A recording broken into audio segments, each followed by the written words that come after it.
लंबे बाल वाली सास। सास बहू की उम्र में माँ बेटी जितना फासला होता है, लेकिन फिर भी ना बहू को सास में माँ और ना ही सास को बहू में बेटी दिखती है। कैसे? ओहो, ये बाल भी ना संभाले नहीं संभलते, इतने लंबे और काले। देखने वाले तो कहते हैं कि बहू सास और सास बहू लगती है। कौन है ये लोग माँ जी?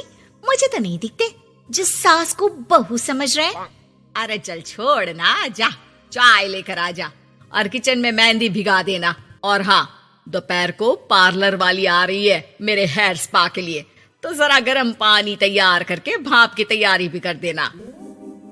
बहू खुद के बाल देखती है जो सूखे, बेजान और बेतरीके से बंधे होते हैं। बहू किचन की तरफ जाती है। यहाँ खुद के बालों को संभालने का टाइम नहीं है, ना ही पैसा, लेकिन सास के बालों पर इन्वेस्टमेंट देखकर हैरानी ही होती है मुझे तो। दोपहर को पार्लर वाली सास के बालों को देखकर बोल पड़ती है, ओहो, ये कैसे बाल कर लिए आपने? 2 हफ्ते से मुझे बुलाया नहीं ना, तभी। अरे वो बहू के कारण। मेरे कारण?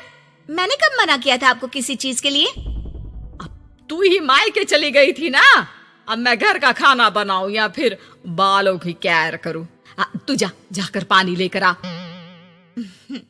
इस बार मैं जो मसाज करूंगी ना, थोड़ा महंगा है, लेकिन अरे महंगे की चिंता ना कर, बस ये जो डिम्पल कपाड़िया जैसे बाल है वो शबाना आजमी जैसे ना हो जाए, इसका ख्याल रख। अब क्या था, सास के बाल पर जो बजट था वो घर के किचन के बजट जितना ही था, लेकिन बहू बेचारी करती क्या, बहू जो ठहरी। एक बार सास बहू मॉल में घूमने जाते हैं। माँ जी, एक ड्रेस लेना है, चलिए ना जरा डिजाइनर शॉप तक। हाँ चलो, वैसे भी बाल गीले हैं, थोड़ा बाहर घूमूंगी तो हवा से सूख जाएंगे। सास बहू दोनों मॉल में घूम रही होती है। सासू माँ, वो रहा मेरा स्टोर। अरे रुक, क्या है ये? जावेद हबीब। अरे चल तो जरा देखे तो। हाँ चल देना माँ जी, बस एक ड्रेस ले लूं। अरे ले लेना ड्रेस बाद में, किसने मना किया है लेने से? सास जावेद हबीब के पार्लर में जाती है, जहाँ सेल्स गर्ल उन्हें पकड़ लेती है।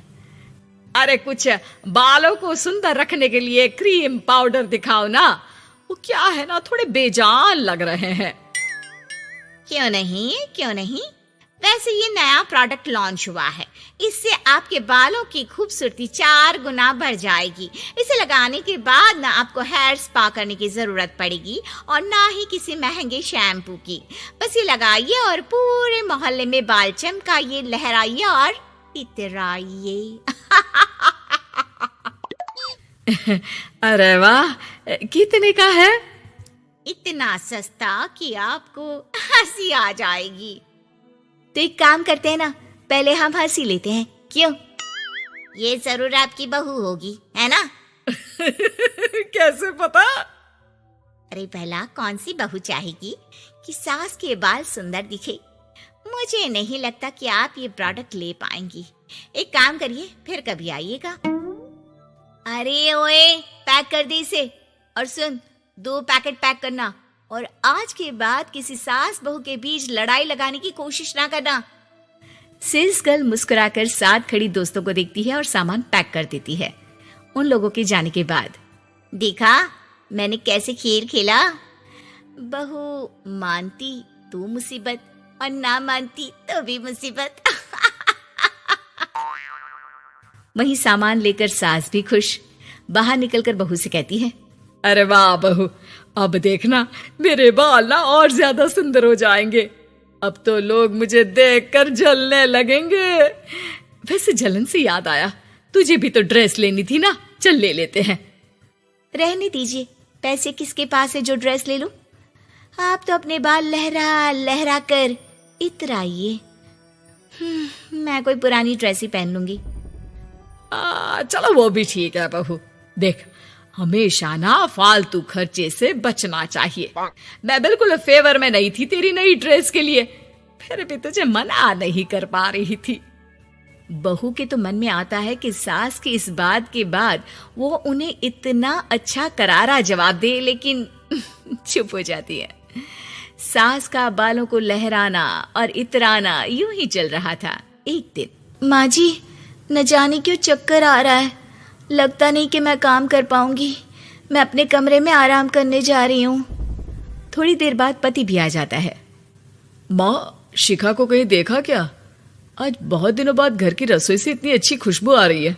मन तो कर रहा है कि बिना चेंज किए ही खाना खाने बैठ जाऊं। अरे बेटा, खाना आज मैंने बनाया है तो घर तो महकेगा ही। तेरी बीबी बीमार बैठी है। पति हैरान होकर पत्नी के कमरे में जाता है, जहां वो आराम से तानपुरा का शो देख रही थी। अरे, माँ ने तो बताया कि तुम ठीक नहीं हो, पेट में दर्द है। अरे नहीं, वो ना मेरा फेवरेट म्यूजिक शो आने वाला था। अब माँ की तो आदत पता है ना, ये बना दो, वो बना दो, ये दे दो, वो दे दो, तो बस मैंने बहाना बना लिया। पति बीवी की बात पर मुस्कुराता है और वहां से चला जाता है। दरअसल शिखा को म्यूजिक का बड़ा शौक था और उसके पसंदीदा संगीतकार उसके शहर में थे और संगीत की क्लास लेने वाले थे। अरे देखो देखो, ये धनवानी महाराज हमारे शहर में है, और तो और ये यहाँ सबको संगीत सिखाने के लिए आए हैं। मैं भी इनकी क्लास ज्वाइन करूंगी, कल जाकर पता करती हूँ। सास और पति भी शिखा की बात पर खुश हो जाते हैं।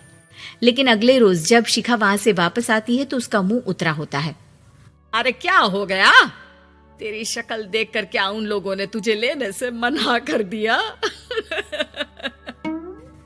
पहली बार बहू सास के ताने का कोई जवाब नहीं देती और चुपचाप जाकर कमरे में बैठ जाती है, जहां पति कहता है, अरे क्या हो गया मेरी अनारकली, क्यों मुंह लटका रखा है? अरे कुछ नहीं, बस ऐसे ही। सास कमरे के बाहर जाकर खड़ी हो जाती है। अरे मुझे तो बताओ, क्या हो गया? शिखा रोने लगती है और रोते रोते बताती है कि वो लोग 1 लाख रुपए में कोर्स करा रहे, मैं इतने पैसे कहाँ से लाऊं? पति भी चुप हो जाता है, क्योंकि वो जानता है कि इतने पैसे का तो वो भी इंतजाम नहीं कर पाएगा। देखिए ना कैसे अपनी कला को बेच रहे हैं, लेकिन गलत भी क्या है, नामी गिरामी है। अरे कोई बात नहीं शिखा, मैं कोशिश करता हूँ किसी से उधार लेने की। जब कोर्स करके तुम खुद की क्लास खोलना, उससे जो पैसे आएंगे उससे फीस भर देना। पति कई लोगों से बात करता है, लेकिन उसे कहीं से पैसे नहीं मिलते। शाम को मुंह लटकाकर पति घर आता है। मैंने काफी कोशिश की, लेकिन कहीं इंतजाम नहीं हुआ। अरे कोई बात नहीं, मैं भी ना क्या करूंगी म्यूजिक सीखकर। वैसे भी कल आखिरी दिन है पैसे जमा करने के लिए, अब इतनी जल्दी कहाँ से आने वाला है पैसा। लेकिन अगले दिन, बहू ये ले पैसे, जाकर अपना नाम लिखवा दे संगीत की क्लास के लिए। बहू इतना सारा पैसा देखकर दंग रह जाती है। अरे माँ जी, आप कहाँ गई थी अभी, और ये इतने सारे पैसे कहाँ से आए? सास मुस्कुराकर पीछे मुड़ती है और बहू को अपने सर के बाल दिखाती है, जो अब छोटे छोटे होते हैं। मैंने ना अपने बाल उस विदेशी कंपनी को बेच दिए, जो बाल के बदले में पैसे देती है। अब मेरे बाल थे ही इतने सुंदर के 1 लाख मिल गए, वरना तेरे बालों का तो कोई 500 भी ना दे। बहू को सास की बात से रोना आ जाता है। वो सास के गले लग जाती है। लेकिन कोई मुझे करोड़ों भी दे ना, तो भी मैं इतनी अच्छी सास ना दूं। सास की दुकान। लक्ष्मी जी की 2 बहुएं थी, सुमन और राधिका, और 2 बेटे, अजय और सुशील। लेकिन लक्ष्मी जी के बहू बेटे उनको अपने साथ रखने को तैयार नहीं थे। बहुओं के तेज स्वभाव के चलते लक्ष्मी जी को अपना ही घर छोड़कर एक किराए की कोठरी में रहना पड़ रहा था। कुछ दिनों से उनके बेटों ने उन्हें पैसे देना भी बंद कर दिया था। ऐसी स्थिति में लक्ष्मी जी ने अपनी जमा पूंजी से एक छोटी सी दुकान खोली। एक दिन शाम के वक्त, अजी सुनते हो, तुम्हारी माँ ने दुकान खोली है। दुकान, अब इस उम्र में दुकान पर बैठेगी वो? अब क्या किया जा सकता है, माँ की तो बुद्धि सठिया गई है। मोहल्ले में मजाक बनाएंगे सब हमारा। अरे जेठ जी, इसमें परेशानी क्या है अगर सासू माँ ने दुकान खोली है? हाँ, राधिका ठीक तो कह रही है, अपनी दुकान पर बैठी रहेगी, कम से कम हमें परेशान तो नहीं करेंगी। हाँ वैसे बात तो ठीक है, खुद के 2 पैसे कमाएंगी तो कभी कभार हमें जो खर्चा देना पड़ता है ना, वो भी देने से बच जाएंगे हम लोग। फिर किस बात की परेशानी, खोलने दो माँ को दुकान, हमें क्या। वैसे भी अपनी कोठरी में चुपचाप रह रही है ना, चाहे दुकान खोले या मॉल बनाए, हमें उससे क्या लेना देना। अगले दिन सुमन अपनी सास की दुकान पर पहुंचती है। सासू माँ, आपकी दुकान में शक्कर है क्या? शक्कर जरा 1 किलो दे दीजिएगा। हाँ हाँ बहू, है ना, लो बेटा, 1 किलो क्यों, 2 किलो ले जाओ। सोच लो सासू माँ, घाटा हो जाएगा आपको, पैसे नहीं देने वाली मैं। देखो सुमन, ये मेरी दुकान है और यहाँ पर जो भी कोई सामान खरीदने आता है उसे पैसे तो देने ही पड़ते हैं। अरे सासू माँ, ऐसा क्यों कर रही हैं आप? अरे देखो ना, घर पर आपका बेटा और पोते पोती दूध में शक्कर डालने के लिए कब से इंतजार कर रहे हैं, जरा उनके बारे में तो सोचिए। अरे ऐसी बात है क्या? अब मुझे नहीं पता था। बहू एक काम करो, वैसे भी पहली बार आई हो ना, ये शक्कर तुम ऐसे ही ले जाओ, पैसे देने की जरूरत नहीं है। अगले दिन राधिका भी अपनी सास की दुकान पर पहुंचती है। प्रणाम सासू माँ, कैसी चल रही है आपकी दुकान? बस बेटा, जैसे तैसे करके काम चला रही हूँ। तुम बताओ, घर में सब राजी खुशी है ना? हाँ हाँ मम्मी जी, सब कुछ ठीक ठाक है। बताओ राधिका बहू, कैसे आना हुआ? कुछ काम था क्या? वो ना मम्मी जी, मुझे जरा 5 किलो आटा चाहिए था। मेरे पैर में ना बहुत दर्द है, इसलिए बाजार तक जाने में ना तकलीफ हो रही थी। घर पर बच्चे भूखे बैठे हैं, सोचा आपसे ही ले लेती हूँ। हाँ हाँ, क्यों नहीं बेटा, ये लो 5 किलो आटा ले जाओ। हाँ लेकिन मम्मी जी, आपने जिठानी जी को शक्कर फ्री में दी थी, तो मुझसे भी पैसे तो नहीं लेंगी ना? हाँ, अच्छा ठीक है बेटा, कोई बात नहीं, तुम ऐसे ही ले जाओ, बच्चों से क्या पैसे लेना। कुछ दिनों के बाद लक्ष्मी का बेटा अजय दुकान पर पहुंचता है। कैसी हो माँ, दुकान तो अच्छी चल रही है ना तुम्हारी, सब मोहल्ले वाले तारीफ करते रहते हैं। अब क्या करूं बेटा, तुमने तो मुझे सहारा दिया नहीं, गरीब माँ को घर से बाहर निकाल दिया। कुछ तो करना पड़ेगा ना अपना पेट पालने के लिए। वो माँ ना बहुओं की बहुत चिक चिक रहती थी, अब देखो कितनी अच्छी जिंदगी है तुम्हारी, खुद कमाती हो, खुद खर्च करती हो, इससे अच्छी भला कोई जिंदगी हो सकती है क्या? हाँ बेटा, दिल को बहलाने के लिए तुम्हारी ये बात भी सही है, लेकिन कोई बात नहीं बेटा, मैं खुश हूँ। अच्छा माँ, मैं क्या कह रहा था, जरा 500 उधार तो दे देना। कमाल की बात है बेटा, तुम मुझसे पैसे उधार मांग रहे हो, तुम्हारे पास पैसों की क्या कमी है? अरे माँ, इस महीने की तनख्वाह नहीं आई और आप तो अपनी बहू को जानती है ना, उसे शॉपिंग करनी है, जल्दी वापस लौटा दूंगा माँ। ठीक है बेटा, ये लो 500 रुपए, लेकिन देखो कुछ दिनों में वापस दे देना, मुझे अपनी दुकान के लिए माल भी तो खरीदना है। हाँ हाँ ठीक है माँ, जल्दी पैसे लौटा दूंगा। बहुत दिनों तक अजय अपनी माँ लक्ष्मी के पैसे वापस नहीं देता और सुमन और राधिका बार बार किसी न किसी बहाने से अपनी सास लक्ष्मी की दुकान से बिना पैसे दिए खूब सारा सामान ले आती है, जिसकी वजह से लक्ष्मी को अपनी दुकान में बहुत घाटा होता है। फिर एक दिन जब राधिका सामान लेने के लिए लक्ष्मी की दुकान पर पहुंचती है। सासू माँ, जरा वो 1 किलो दाल तो देना। नहीं बहू, अब मैं तुम्हें या सुमन को कोई सामान फ्री में नहीं देने वाली। तुम लोगों ने कभी कोई मदद नहीं की मेरी, उल्टा मेरी दुकान से फ्री का सामान ले जाकर मुझे मुश्किल में डाल दिया है। लेकिन मम्मी जी, हम तो आपके बच्चे हैं ना। अगर इतना ही मेरे बच्चे हो तो फिर मुझे घर से बाहर क्यों निकाल दिया?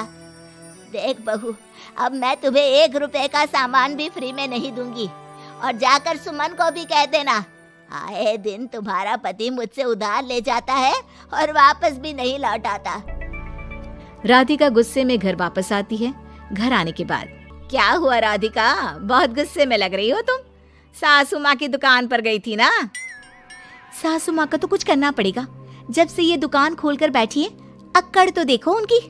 अरे लेकिन हुआ क्या है? होना क्या है, दाल लेने गई थी, मुझे 4 बातें सुनाकर उल्टा भेज दिया, कुछ दिया भी नहीं। ये तो सासू माँ ने ठीक नहीं किया। देखो मेरे पास ना एक बहुत अच्छा प्लान है। कैसा प्लान भाभी?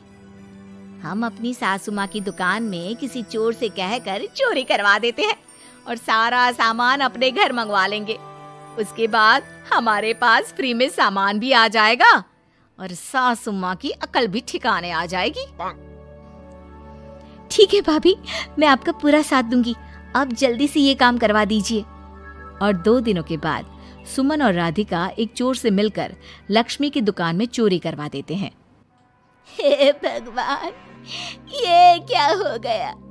इस उम्र में जैसे तैसे अपना गुजारा कर रही थी, लेकिन चोर मेरा सारा सामान लेकर चले गए। अबे क्या होगा? तभी वहां पर राधिका और सुमन पहुंच जाती है। क्या हुआ सासू माँ, बहुत दुखी लग रही हैं आप। अरे क्या बताऊं, मेरी दुकान का सारा माल चोरी हो गया। अब अगर आप अपनी ही बहू बेटी को सामान नहीं देंगी तो ऐसा तो होगा ना सासू माँ। अब राधिका की बात सुनकर लक्ष्मी को यकीन हो जाता है कि इस चोरी के पीछे कहीं ना कहीं उसकी दोनों बहुओं का ही हाथ है। लक्ष्मी एक प्लान बनाती है। पैसे उधार लेकर अपनी दुकान में फिर से खूब सारा सामान ले आती है। अरे भाभी, देखा आपने, सासू माँ की दुकान तो फिर से सामान से भर गई है। हाँ वही तो, मैं तो सोच रही थी कि एक बार में उनकी अकल ठिकाने आ जाएगी, पर लगता है फिर से कुछ करना पड़ेगा। लेकिन अब हम क्या कर सकते हैं? अरे वही जो हमने पहले किया था। इसका मतलब फिर से चोरी करवाएंगे? हाँ, उसके बिना हमारा काम कैसे चलेगा? और इस बार चोरी करने हम दोनों चलेंगे, कुछ नहीं छोड़ेंगे उनकी दुकान में। सुमन और राधिका दोनों मिलकर लक्ष्मी की दुकान में चोरी कर लेती हैं और सारा सामान चुपचाप अपने घर के स्टोर में लाकर रख देते हैं। लेकिन सुबह होते ही लक्ष्मी पुलिस लेकर सुमन और राधिका के घर पहुंच जाती है। इंस्पेक्टर साहब, मेरी इन दोनों बहुओं ने ही घर में चोरी की है। अरे ना ना इंस्पेक्टर साहब, ये हम पर झूठा इल्जाम लगा रही हैं। अरे हम क्यों इनकी दुकान में चोरी करने लगे? माँ, आपको शर्म नहीं आती अपनी बहू पर झूठा इल्जाम लगाते हुए? हाँ माँ, हम आपके बेटे हैं और ये आपकी बहुएं हैं। आप ऐसा कैसे कर सकती हैं? लक्ष्मी जी, क्या आपके पास कोई सबूत है? अरे इंस्पेक्टर साहब, आप इनकी बातों में मत आइए। ये हमारी माँ है और इनकी दिमागी हालत ठीक नहीं है, इसीलिए तो हमसे अलग रहती हैं। इंस्पेक्टर साहब, मेरी दिमागी हालत बिल्कुल ठीक है और मेरे पास इन दोनों के खिलाफ बहुत बड़ा सबूत है। बताइए, क्या सबूत है आपके पास? आप जरा मेरी दोनों बहुओं के हाथ पानी से धुलवा दो, फिर सब कुछ साफ साफ पता चल जाएगा। अरे हाथ पानी से धोने से क्या होगा माँ? आप दोनों मेरे सामने अपने हाथों पर पानी डालिए। जैसे ही राधिका और सुमन अपने हाथ पानी में डालती हैं, उनके हाथों का रंग लाल हो जाता है और ये देखकर सब लोग हैरान रह जाते हैं। अरे ये क्या, तुम्हारे हाथों का रंग अचानक से लाल कैसे हो गया? क्योंकि मैंने अपनी दुकान के सारे सामान पर एक तरह का केमिकल लगा कर रखा था। मुझे पता था जो भी चोरी करने आएगा वो सामान को अपने हाथों से उठाएगा और उसके हाथों पर रंग लग जाएगा। अरे माँ, आप तो बहुत चालाक निकली। इसे चालाक नहीं बेटा, बुद्धिमान कहते हैं। और जिसके तुम्हारे जैसे बहू बेटे हो, उसे थोड़ा बहुत तो अपनी अकल से काम लेना ही पड़ता है ना। शर्म नहीं आती आप लोगों को अपनी ही माँ को परेशान करते हुए? हमें माफ कर दीजिए सासू माँ, हम आइंदा ऐसी गलती कभी नहीं करेंगे। और हाँ, आपको अपने साथ रखेंगे, आपकी सेवा करेंगे और पूरी इज्जत भी देंगे। हमें माफ कर दीजिए।